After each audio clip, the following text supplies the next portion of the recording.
Ireo santionam-baovao arahantsika amin'ity talata 7 Mey 2024 ity. Nametraka fitokisana feno amin'ny FFKM ny filohan'ny fanavaozana ho fanomanana ny fikonan-doham-pirenena.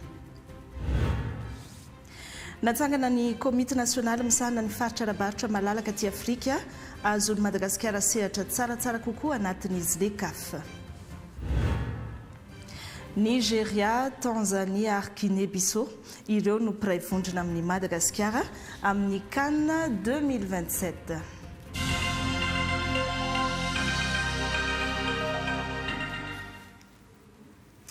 Miarahaba tokolasy tompoko vavy manasantsika rehetra naraka ny fampahalalam-baovao. Nanamafy ny fametrahana ny fikonan-doham-pirenena ho eo ambany fitarihan'ny fiombonam-ben'ny Fiangonana Kristianina eto Madagasikara na ny FFKM ny filohan'ny fanavaozana ny Repoblika ny Colonel Randrianirina Mikael. Ny fiangonana no miantoka ny fahamarinana sy tsy ho azon'ny mpanao politika vilivily na vitim-bola ary mitandro ny fahitsiana ka tsy katsaka afa-tsy izay mahasoa ny malagasy rano nambariny hatrany. Androany no nanaovana ny fitaom-pivavahana fanokafana ny komity fohy be fa 7 sy ny fionam-be ny FFKM teny amin'ny FJKM Ankadikely Lafy. Nanangona ny vaovao Baby Stéphane.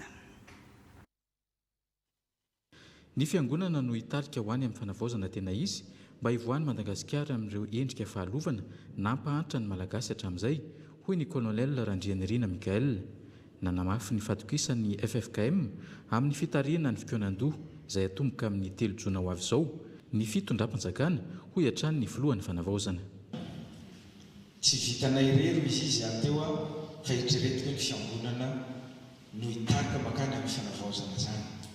Raha tsy ny fiangonana dia tsy ho vitanay ilay fanavaozana. Zay nefa ny fidianana anareo. Koatran'izay matoky ny fiangonana zahay matoy ny safidy anareo. Matoky ny fiangonana fa ny fiangonana tsy toy ny rehetrarehetra izay mety voavidim-bola. Fiangonana tsy toy ny rehetrarehetra ampiteneny mpanao politika. Zahay mpanao politika. Aoka mba tsy ampiteneninay mpanao politika fa mba ny fanavaozana izay ankasitran'Andriamanitra no mba hiaina n'ity Madagasikara antsika ity. Zay no nisafidainana ianareo ary ankairezana anareo fiangonana. Tsy tao anatin'ny fito volana ny tantanana no ahavitana manarina ny fahalovana nolovaina antoanany maro saingy efa manavao sy manatsara tsikelikely ny fitondram-panjakana mangataka faharetana amin'ny malagasy fa tsy maintsy hiarina ny firenentsika hoy ny filohan'ny fanavaozana. Isaorana anareo ray aman-dreny izay nampianatra anay satria nareo efa nosoratra Jesosy hampianatra anay izany soratra masina zany fa mba misy zavatra nampianarinareo dia mba kely iverenako eto androany zavatra kely voatantara ao anatin'ny Baiboly ao. Voaka ny Israely rehefa navoaka ny Mosesy tany Egypta herinandro ray jereo amin'ny Baiboly zany herinandro ray dia efa nomenimeny hoe ohatr'izay zay miverina tany Egypta fa ao misy sakafo. Tsy naharitra n'ilay marary, tsy nisy rano, tsy nisy sakafo tany amin'ny désert tany dia menimeny. Hanika ny lalana izay tokony natao 110 andro avy eo Egypta hatrany amin'ny tany Kanana, lasa 70 taona. Mangataka ny faharetantsika tsirairay avy sy ny fivavahantsika rehetra. Andohany ka iresaka amin'ny Jesosy isanandro anome rano. Voaka zao ny rano. Misy kely mbola tsy mahavita azy. Rano efa tsy nandeha 7 taona tany amin'ny pompony sasany tany mandeha izy zao. Mbola kely io, mbola 20 000 m3 tafavoakanay iny, mbola isy 20 000 m3 ivoaka atoato. Mbola tsy izy, mbola misy 100 000 m3 gap. Fa alovana efa mantaona ny mantaona. Dia miezaka zahay manao izay mba kely vitanay mangataka amin'ny Jesosy io, mangataka amin'Andriamanitra hanampy anay isanandro. Dia mba zay koa ny angatahanay aleontsika rehefa efa mivavaka. Mbola mitafy ny anarana mampaminany azy ny fiangonana ary mpitily eo anivon'ny firenena. Tsy mitady tombontsoa manokana fa kosa mijoro eo anilan'ny vahoaka amin'ny mampanompo ny fahamarinana, ny rariny sy fandriampahalemana hoy ny filopitarika ny fiombonam-ben'ny Fiangonana Kristianina eto Madagasikara. Lalan'ny zotra ho any amin'ny fanavaozana no hiny ao antsika anjaratsika aoka tsy hoeverina tomin'nyetika politika fotsiny izao fa kosa lalana marina inona fa hitondra ihany ko ho amin'ny tena fiovana dia ny fiovan'ny olombelona aloha dia ny fiovampoiombonana fanarenana ny ara-moraly ary fahaterahany indray ho an'ity firenentsika ity fa ny fananganana ny firenena dia midika indray fananganana ny fomba fiainantsika miaraka eto amin'ny tany lazantsika fananganana indray ny fampatokisana eo amin'ny mpitarika sy ny olo-pirenena fananganana indray ny fanajana ny famendrehan'ny olombelona sy ny hasiny fananganana indray ny rafitra izay mba irina kely ny soimbonana fananganana indray ilana amin'ireo everina fatoetsaina tsy mikendry afa-tsy fangoronana ho amin'ny tena zany hoe fa kosa mba hitsinjo izany fananganana indray ny firaisakina ary fananganana indray ny fanantenana ho an'ilay taranaka ary indrindra. Ity fitaom-pivavahana iraisam-ponoana teto amin'ny FJKM Makadikely Lafity no nanokafana ny komity fohy be fa 720 sy fionam-be FFKM izay nitondrana mbavaka ny fanomanana sy ny fanatanterahana ny fikaonandom-pirenena.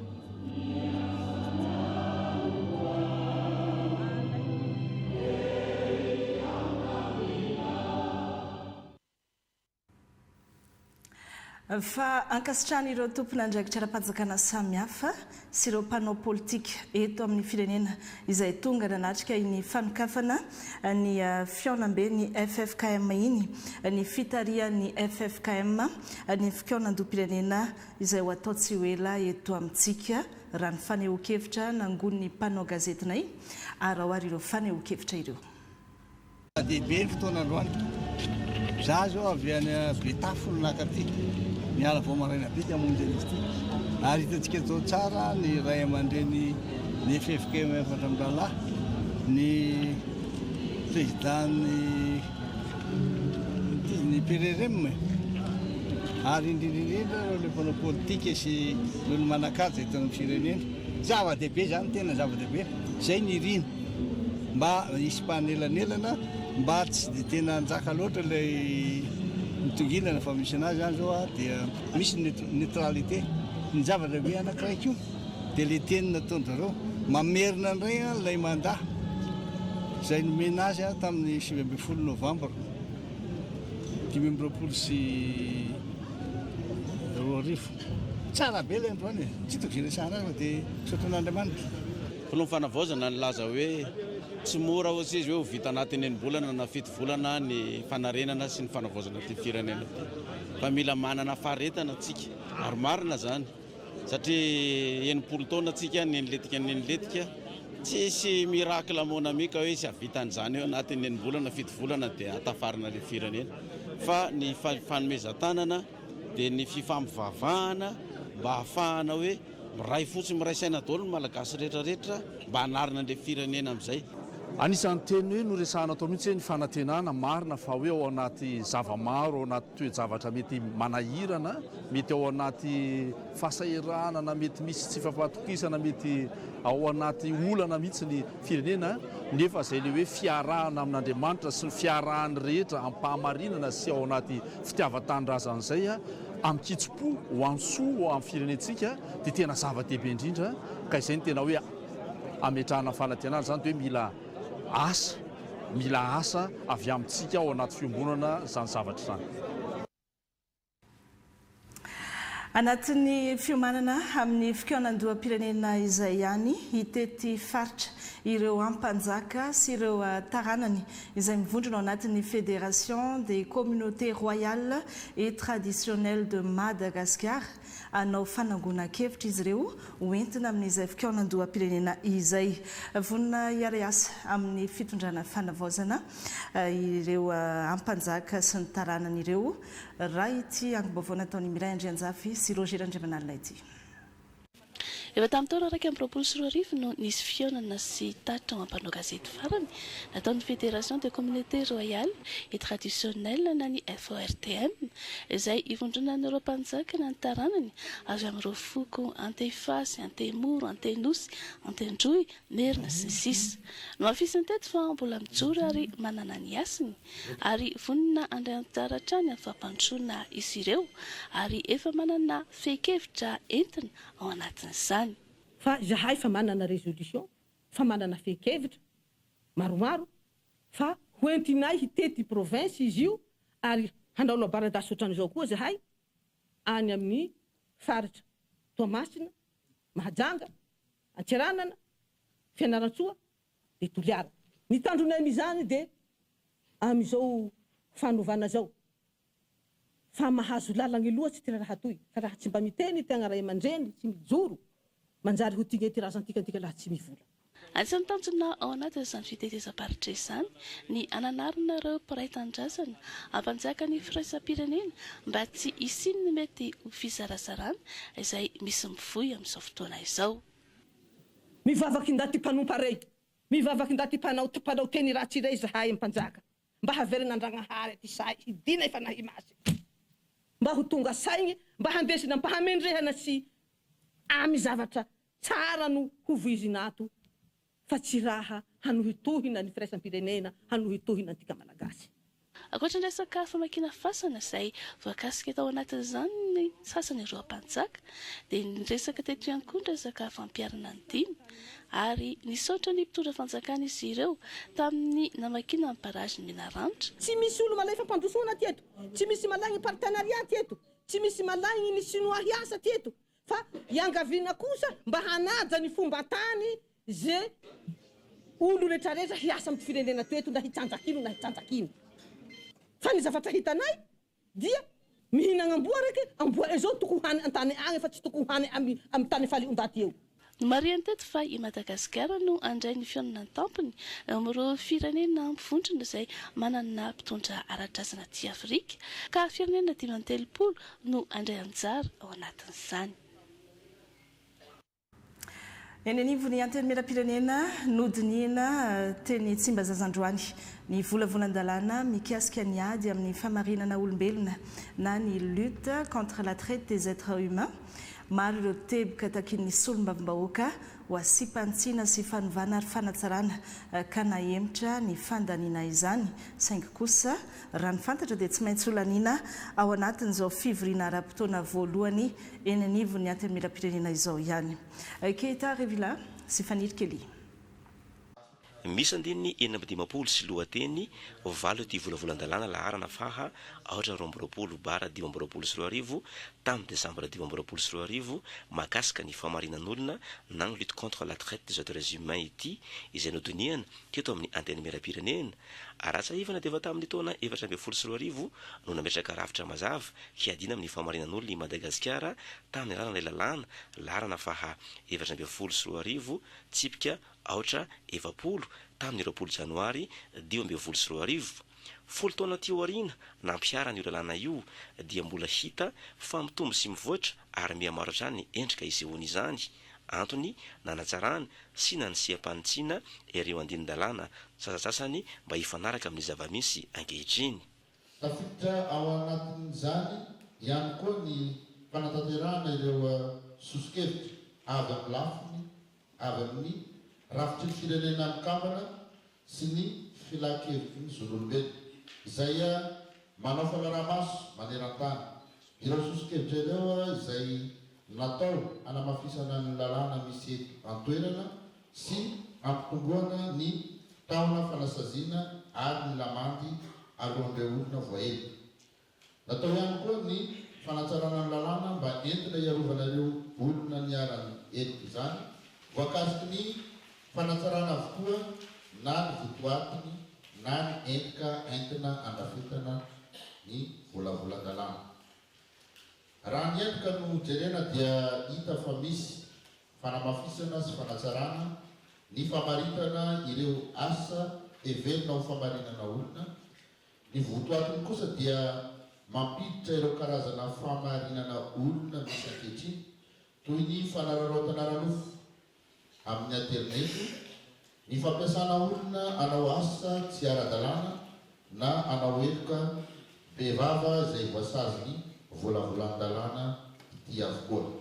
Na dia eo azy ireo fanatsarana sy ny fanitsinana tao tamin'ity volavolan-dalàna laharana 8 bara 2024 ity dia nanambara ny akamaroana solomavim-bahoaka fa mbola tsy feno ny fepetra hankatoavana azy. Tokony andinika lalina zany aloha ny tsirairay alohany ampiarana anazy io satria raha voalany ato anatin'ny assemblée nationale dia tsy maintsy tonga ny fampiarana zay lalàna zay dia sao la hiteraka olana eo anivon'ny fiarahamonina indraindray satria raha jerena ohatra zany zao hoe eo amin'ny atsika malagasy ny any ambanivohitra manerana ny Madagasikara dia ny zanany dia manampy ny ray aman-dreniny amin'ny fivelomana amin'ny lafiny rehetrarehetra mihitsy.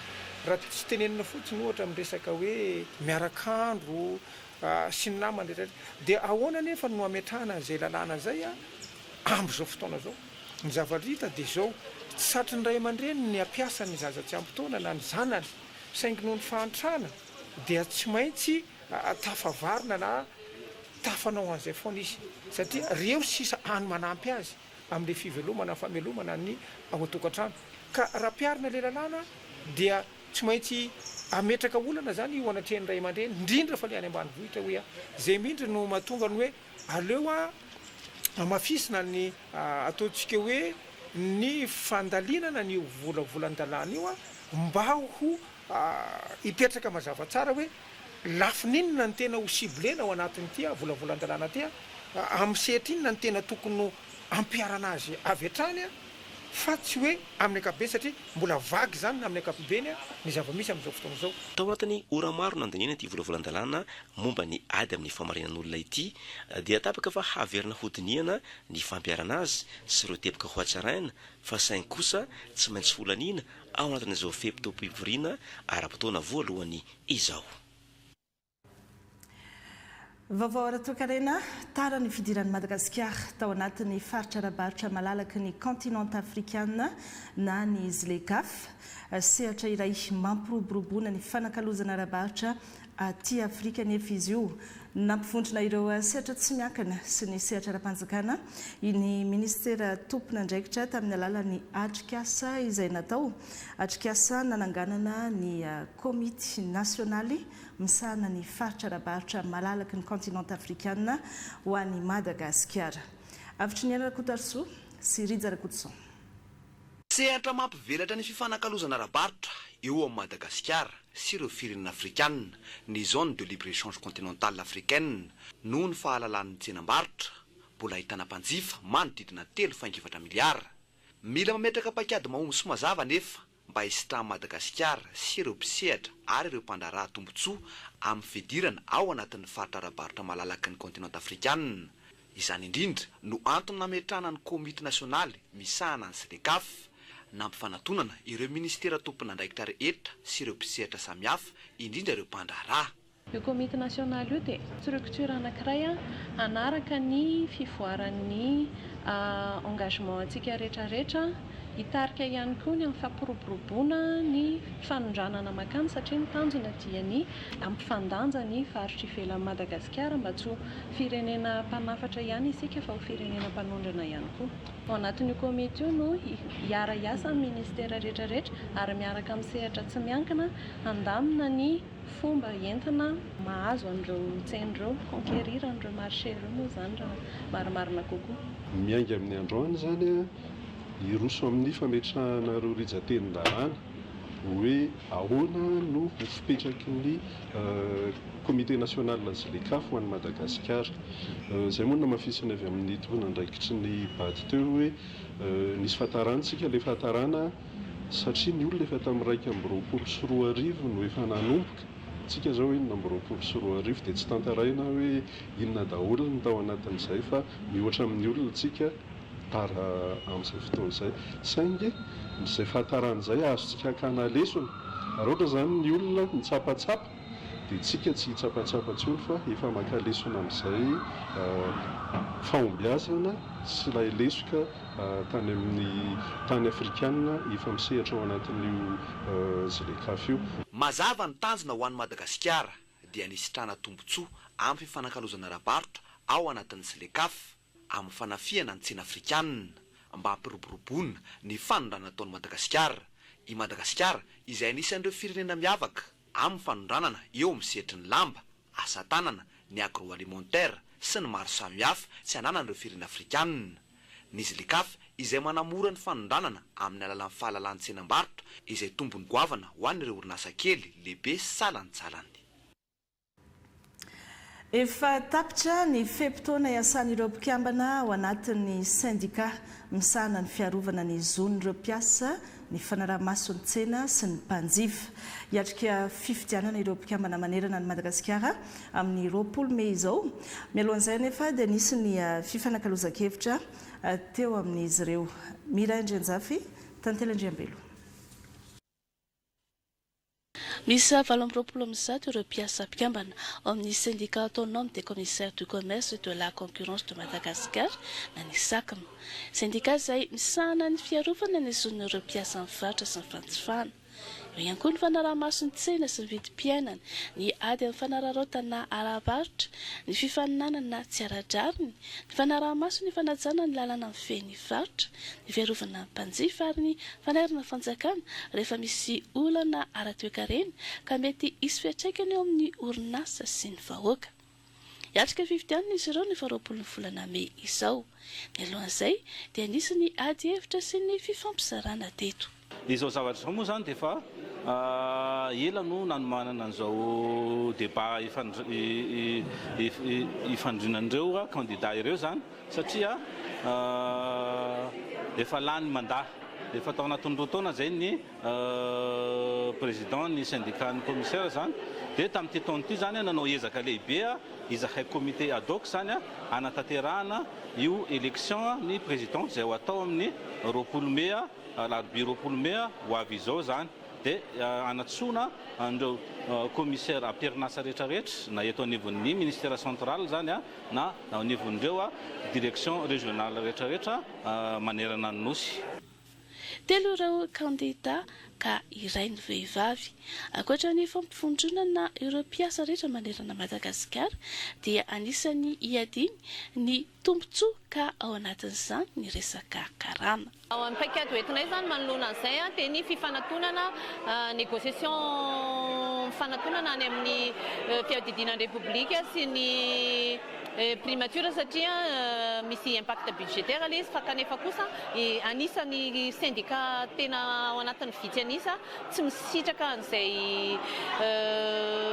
indice 1600 moa zany zao no enjehanay tahaka ny administrateur civil tahaka ny rehetrarehetra efa mitondra an'izay indice zay satria ny statut particulier ny karamanay zao dia mbola karama lalàna tamin'ny 9,790 no misitranay amin'izao vaninandro enantsika zao. Zefina fahatelo taona fiampitaona iasan'ireo mpikambana amin'ny syndicat any SACM.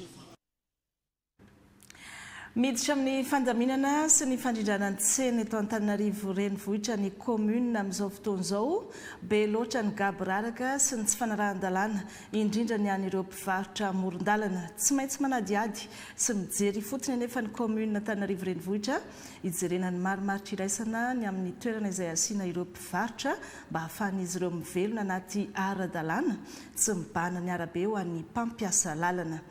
Volana Farasosy, Tantely Andriambelo. Zary lasa fahazarana ho an'ny mponina Antananarivo ny mahita ireo mpivarotra amoron-dalana mameno ny arabe amin'ny andavanandro rehefa mivezivezy eny Isotry, Behoririka, Analakely sy Petite Vitesse. Tsy amin'ireny toerana ireny ihany fa iroso amin'ny fandrindrana ny tsena rehetra eto andrenivohitra ny commune efa mandeha ny fandaminana. Raha nahita zao tsika maly dia ao anatin'le tsena tokony varotana ialako tsena ialako anina kely fa ankizy milokany ao anatin'le tsena tokony varotana fa tsy olona mpivarotra no tao anatiny. Rahantsika nahita izay zavatra zay no maly ka zavatra ohatran'izay le mila alamina, mila arindra. Ny tanàna Antananarivo dia tsy manakana ny olona hivarotra fa anampy ny olona hivarotra ary fa tokony ao anatin'ny fanajana ny lalàna sy fanajana amin'ny fifamoivozana irahany rehetra.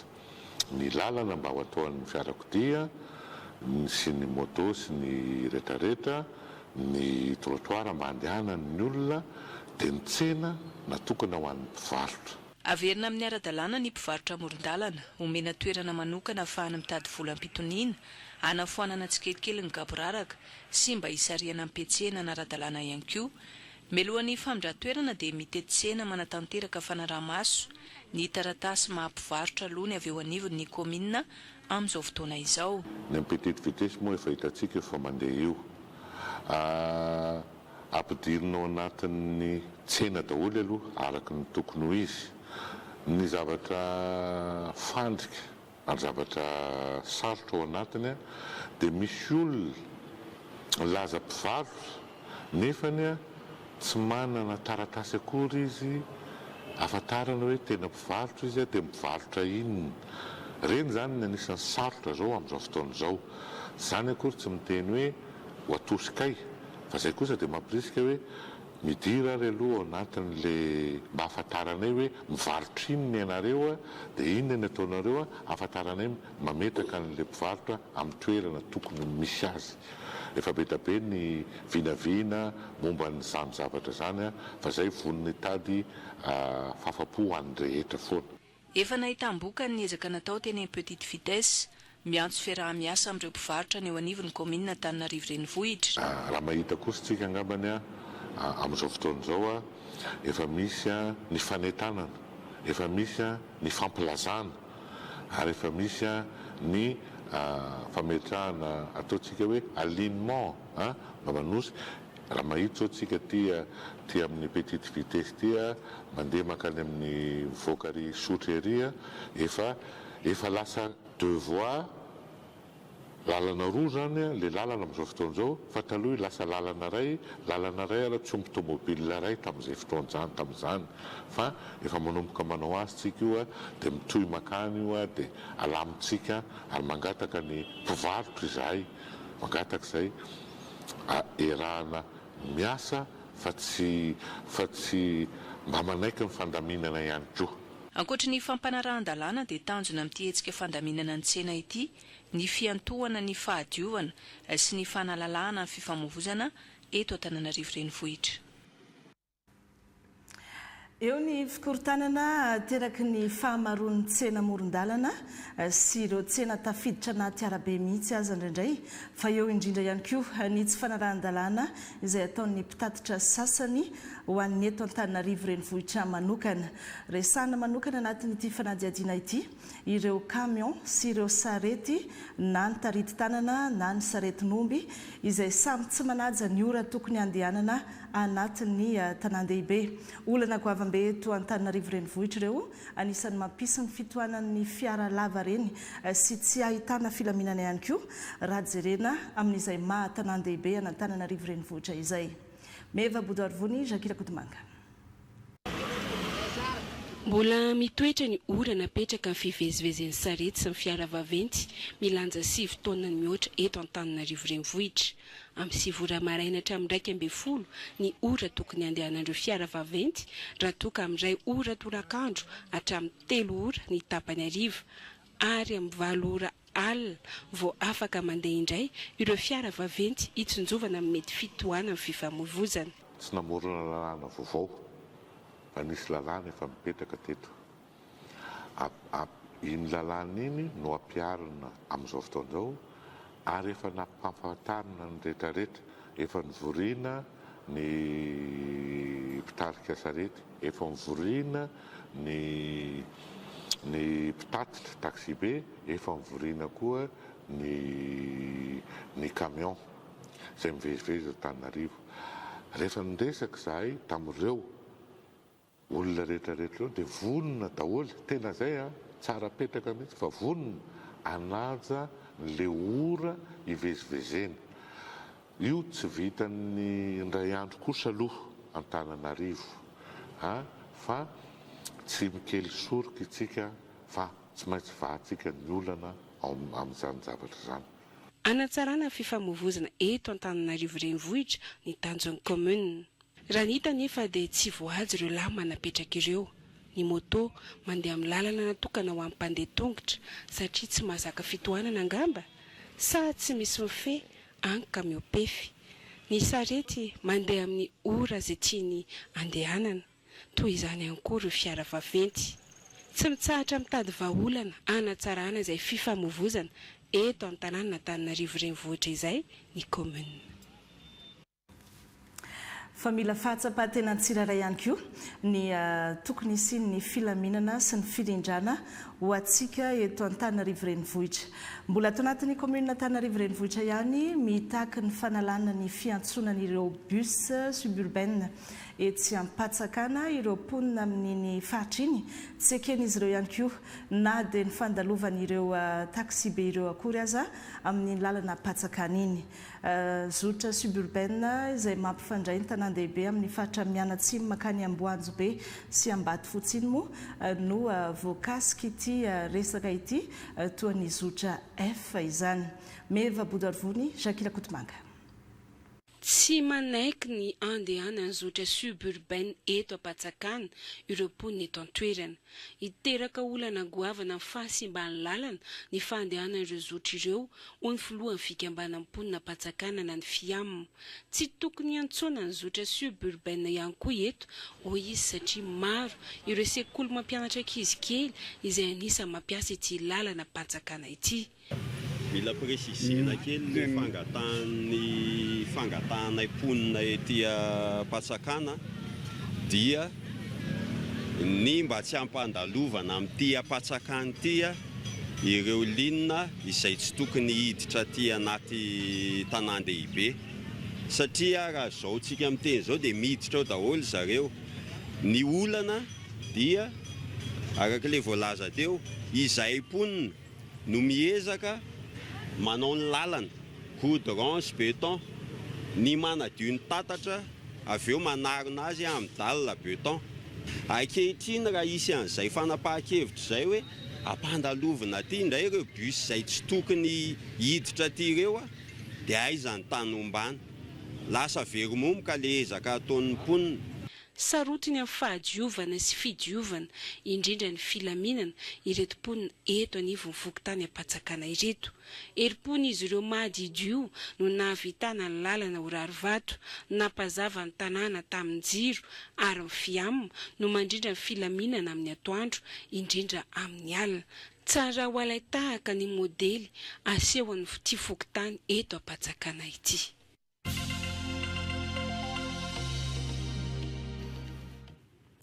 Andray vahinsika eto amin'ny televiziona malagasy ry zareo avy eo anivon'ny ministera ny tanora sy ny fanatanjahantena Arlette Arzaona tare generaly misahana ny tanora dia ny avy ato amin'ny ankavia kosa Badad Jean-Michael izy ao anatin'ny komity mpikarakara ny fikionandon'ny tanora ho an'ny fanavaozana. Miarahaba nareo mianadahy tonga eto amin'ny fampahalalam-baovao. Resaka fikionandon'ny tanora ho an'ny fanavaozana izy ity asa raha tsarotsika fa tamin'ny 12 aprily 2024 teo no nanokafana tamin'ny fomba ofisialy izay fikionandon'ny tanora ho an'ny fanavaozana izay teto Antananarivo teny amin'ny CCI Vato no nanaovana ny fanokafana tamin'izany izay natria ny filohan'ny fanavaozana ny Repoblika ny Madagasikara dia tao anatin'ny fandaharam-potoana amin'ity fikionandon'ny tanora ho an'ny fanavaozana ity dia efa fantatra mialoha hoe hitety faritra hitety amin'ny Madagasikara ny fikionandoha satria tsy Antananarivo rery ihany tsy ny tanora eto Antananarivo rery ihany no hoe nangalana hevitra amin'izay fanavaozana izay fa ny tanora manerana ny Madagasikara mihitsy ka tonga eto zany ireto vahintsika ireto anome ny toyny izay fikionandon'ny tanora ho an'ny fanavaozana izay avy hatrany teo menanao ny fitenenana Ramatoa Tale Generaly. Makasitraka ireny fiala-miarahapany ireny fiala-miarahapany mpijerin'ny televiziona malagasy manontolo. Araka ny teneninao teo dia taoriny nanokafana fomba ofisialy ny fikionandom-pirenena ho an'ny tanora tamin'ny 14 volana avril lasa teo teny Ivato dia nisy avy hatrany ny fanamafisana ny traikefa ho an'ireo mpisehatra rehetra hikarakara ny fikaonan-doam-pirenena eny anivon'ny faritra. Ao anatin'izany ireo taleparitra rehetra, ao koa ireo tanora izay mandrafitra ny komity mpikarakara. Tsara ho marina fa ny mpikarakara n'ity fikaonan-doam-pirenena tanora ity dia ministera anankidimy. Ao anatin'izany ny ministera ny tanora sy ny fanatanjahantena, ministera misahana ny fanavaozana, ny ministera ny misahana ny fampianarana ambony, ny ministera ny serasera sy ny kolotsaina, ary ministera misahana ny fampiofanana arak'asa.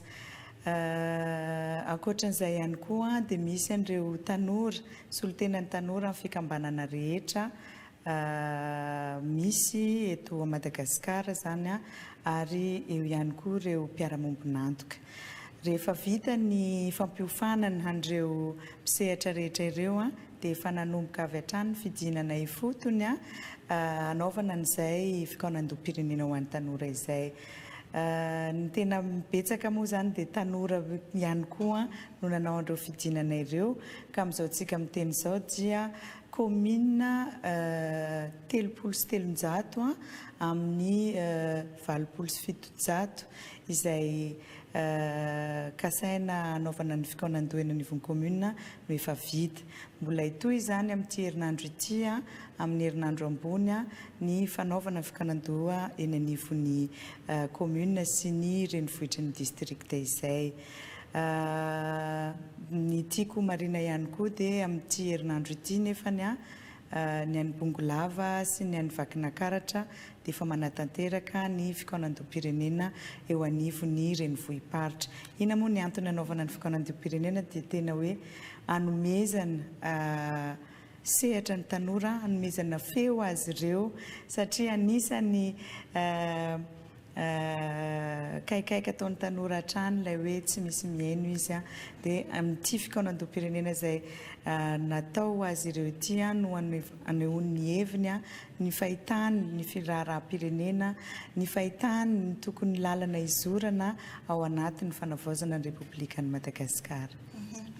Ny teny moa ianao teo tare général hoe misy 700 mahery ny commune izay manao an'ity fikaonan-dohan'ny tanora ity, zany hoe midika aloha zany fa tena hatrany ambany ravinahitra rehetra any mihitsy no angalana izay hevitry ny tanora izay. Mizotra araky ny tokony hisy ve aloha hatreto ny tany amin'ny faritra rehetra tany? Ny tiako marina ihany koa raha nilaza hoe commune 700 dia ireo commune 700 ireo no andehanana anaovana fidinana ifotony. Fa kosa ny commune ambiny satria fantatra antsika hoe misy 900 mahery ny commune eto Madagasikara, ny commune ambiny kosa no ny asarotan'ny lalana sy ny tsy fahafahana manantona azy ireo dia ampiakarina eo anivon'ny renivohitra ny district ny tanora solotenan'izy ireo mba andraisana ny feon'izy ireo, izany hoe na ilay anaovana fidinana ifotony na ilay ho ampiakarina eo anivon'ny renivohitra ny district sy ny renivohim-paritra dia tsy maintsy hoeny daholo ny feon'ireo solotenan'ny tanora ireo. Hatreto aloha ny tonga lafatra moa tsy misy fa kosa afaka lazaina fa mizotra ny tsakany sy andavany ny fikaonan-doha ary hita tena liana dia liana tokoa ny tanora mandray anjara amin'izy io, fa indrindra ireo mpianatra eny anivon'ny lycée, ny mpianatra ny tanora mbola eritrerony zany izay tena hita tokoa hoe tena te handray an-tanana no avy ny tanora malagasy. Efa somary fantatra ihany moa tamin'ny fanomboana tamin'ny fomba ofisialy hoe hoaravina ny hevitry ny tanora amin'izay hoe hitondrana ny fanatanterahana ny politika amin'ny fanavaozana izay ary hoentina amin'ny fikaonan-doha-pirenena. Mety anahoana ny fandravonana, mety anahoana ihany koa ny fandaram-potoana amin'izay? Rehefa vita moa zany ny fandravonana ny fikaonan-doha eny anivon'ny faritra dia hiakatra aty Antananarivo ireo tsoakevy-dehibe angamba ny azontsika ilazana an'izany 420 avy amin'ny faritra 420 dia eto Antananarivo indray no anaovan'ireo tanora ireo ny fikaonan-doha satria tsy tokony adinoitsika hoe ny fikoanandoam-pirenena dia fandresy lahatra aloha ny tanora samy tanora ihany koa satria mety hoe misy hevitra maromaro tsy mitovy ao dia mifandresy lahatra dia ny tsoa-KFDB no iraisan'ny rehetra dia iny no andeha hoentina eo amin'ny fikoanandoam-pirenena lehibe ka vinaina ho amin'ny tapatapaky ny volana jiona no anaovana n'izay fandravonana fomba fandravonana nasionaly ny tolo-kevitra ny tanora izay. Badada nisan'ny tanora mandray anjara ao anatin'ny fikanandon'ny tanora mazava ho azy fa ao anatin'ny komity mpikarakara ihany koa ianao. Manaona ny fahitanao ny fahavitrian'ny tanora ao anatin'izay le hoe fikanandoha isa-paritra izay mahazo fitenenana tsara ve ny tanora tafiditra tsara ao anatin'le ady hevitra ve ary mahafantatra tsara ny zavatra tiany hoentina ho an'ny fanavozana. Ie voalohany tena aloha faly miaraba Irene dia faly miaraba Zizi koa dia faly miaraba antsika rehetra anatokantrano. Ie eto zegny zay somary mitodika amintsika tanora zegny satria atsika tamin'ny tologna nataontsika igny tena andalambe tegny atsika zegny nitaky fanavozana ka tonga ary ny fotoana satria efa miezaka zegny eo anivon'ny ministère ny jeunesse et sport magnome setra ny tanora satria tsika zegny teo aloha zany tanora somary natao ambanin-javatra somary natao ankilabao somary natao ozy zay hoe mpametaka fisy fotsiny fa tsy amezana andraikitra ka tonga zegny fotoana zegny nagnomezana setra atsika tanora ka eto zegny iny ty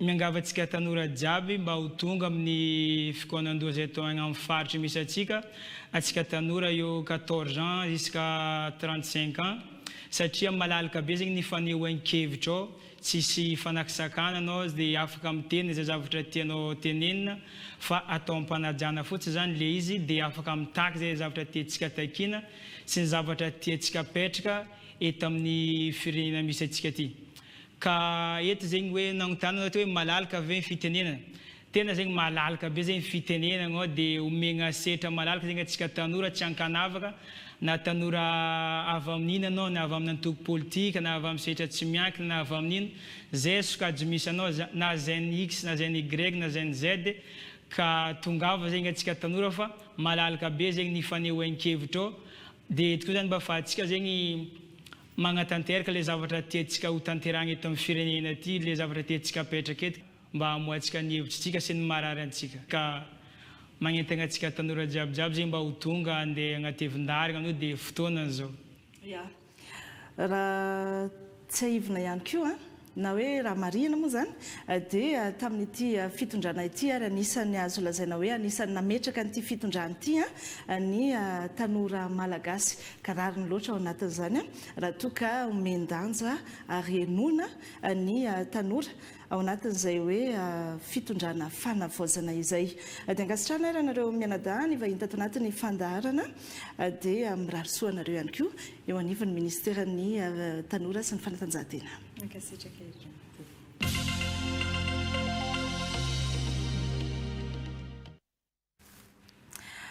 Vakoka kolontsaina malagasy ny trano vato FJKM Ambatonakanga ny endriny ny tao-trano ny mahatrano vato efa tranainy azy satria efa 70 taona ny siny ity trano vato FJKM Ambatonakanga ity fa indrindra ihany koa ny akora miavaka izay nampiasaina tamin'ny fanorenana azy izay tsy niovatra amin'ny hatrany am-boalohany ka hatramin'izao.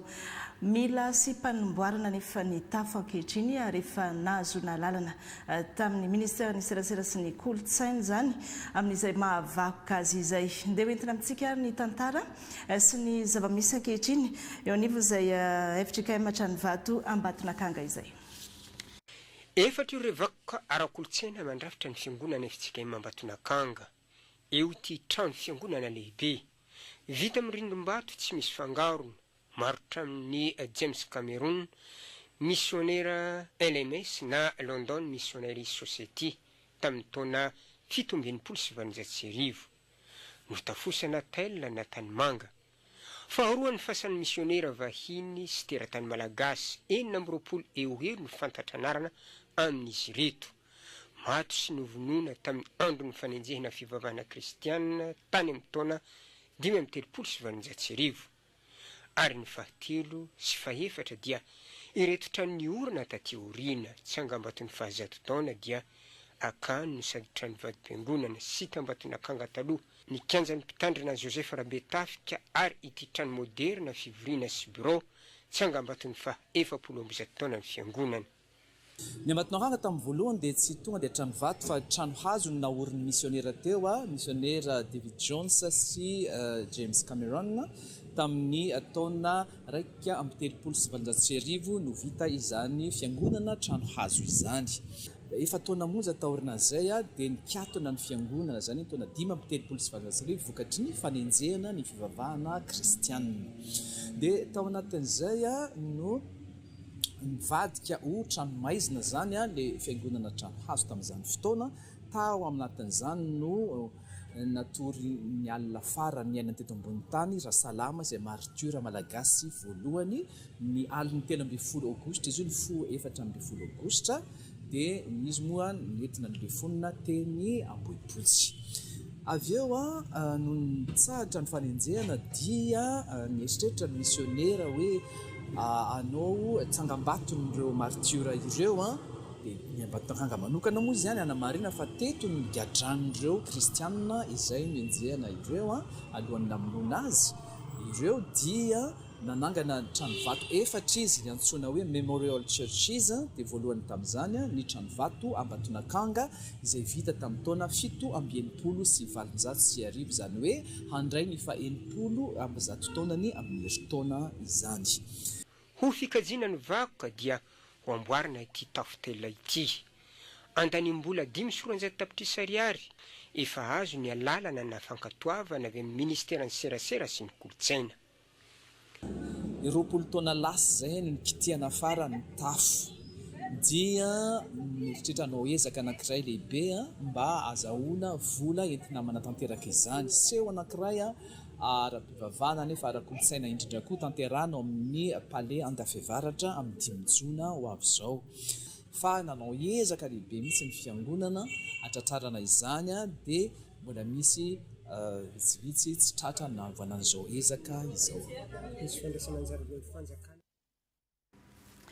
Any ivelany baolina kitra tamin'ny 3 ora tolakandro teo no nanaovana ny atsapaka amin'ny fifantsarana iadina ny amboarany Afrika na ny CAN 2027 natao tany Le Caire Égypte io atsapaka io.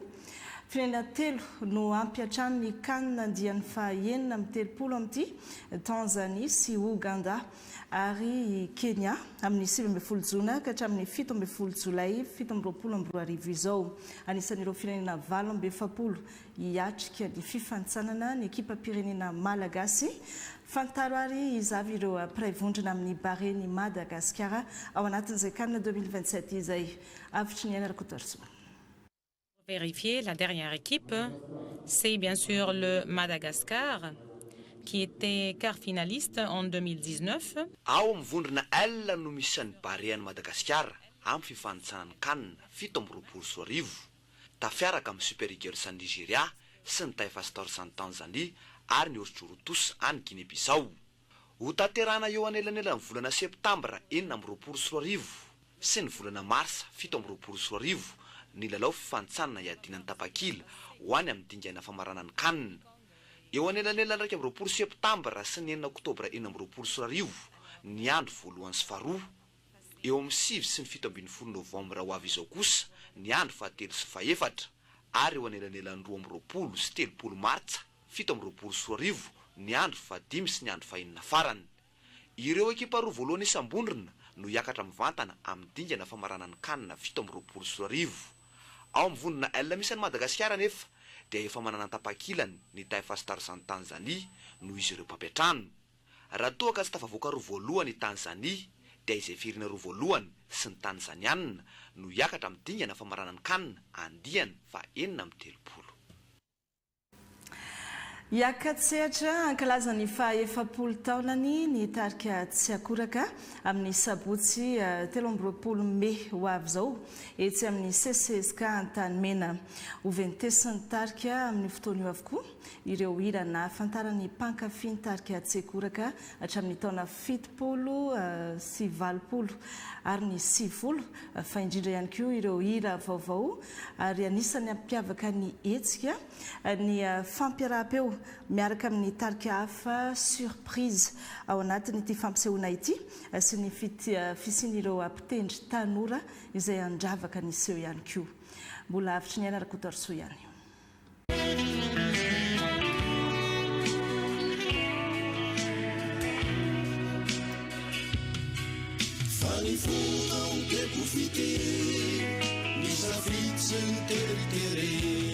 Hamerina indraina izy azy ikalo indray ireo hira nahafantarana azy ifidy, livy, gerda, poly, roly, niriny anampy azy ireo irado Rakotomalala eo fidirana clavier sy tantely Rakotomalala eo amin'ny fiangaliana saxophone ampiaingo ireo hira satsasany narindra isiny tena kanto ao anatin'ny hira.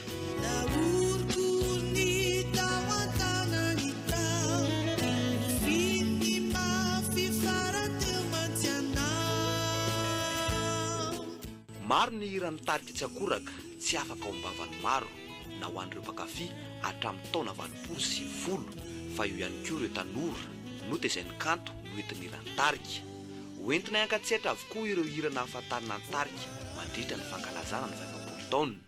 Fehezina amin'io ny 70 taonanay dia mazava ho azy fa misy ny hira vaovao fa tsy adino ireo hira nahafantaran'ny olonanay hatramin'izay ny foronana ka hatramin'izao.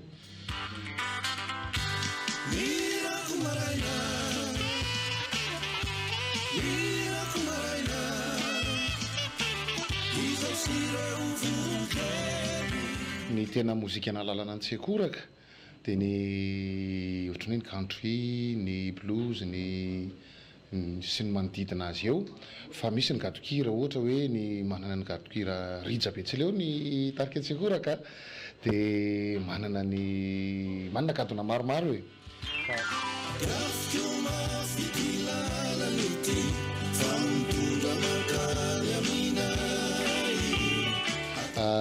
Tarika Levelo no hiaraka amin'ny Tsiakoraka iray sehatra amin'io dia satria vanim-potoana tena mitovy tsara mihitsy na ny tarika Levelo na ny tarika Tsiakoraka dia hianoka ny tena mozika samy hafa mihitsy fa manana maizy azy koa zany tarika Levelo zany ao anatin'ny atao hoe kantony fa ny fiaraha-mihira no hisy zany hoe hiaraka iray sehatra io zay satria zay moa le fankalazana e satria maname voninahitra ihany koa ry zareo dia mba faly be zahay hiaraka hira andro zareo.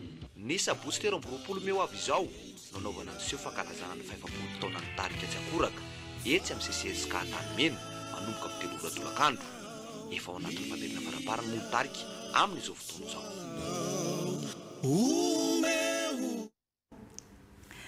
Dia iny ihany koa no manakatona ny fampahalalam-baovao tamin'ity androany ity ankasitrahantsika rehetra nanaraka hatramin'ny farany ankasitrahany ihany koa ny ekipa niarana natontosa rahampitso indray mirary sorto plasy tompokivavy.